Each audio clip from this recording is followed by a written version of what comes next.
सगळे निर्णय आले आणि नंतर उबाठा आणि काँग्रेसनी आरडाओरड सुरू केली आणि EVM मशीनचा घोटाळा असल्याचं वारंवार परत एकदा कर्कश आवाजात ओरडून सांगितलं. परंतु या सगळ्या प्रकारामध्ये पवार गटाच्या कोणी प्रतिक्रिया दिलेली नाही.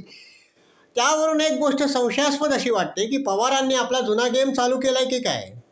दिल्ली उच्चपदस्थ आपल्या भारतीय जनता पक्षातल्या मित्रांकरवी देवेंद्र फडणवीस इथे मुख्यमंत्री नकोत, मी तुम्हाला पाठिंबा देतो, शिंदेंना पण मुख्यमंत्रीपद द्यायची तुम्हाला काही आवश्यकता नाही, असं म्हणून त्यांनी संधान साधण्याचा प्रयत्न केलाय की काय अशी शंका दाट वाटते.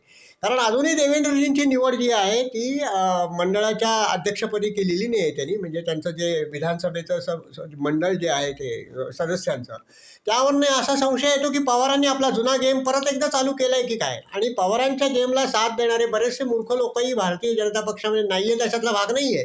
त्यामुळे शिंदेंनाही बाजूला करायचं, देवेंद्रजींनाही बाजूला करायचं आणि तिसराच कोणतरी तिथे आणायचा. त्यासाठी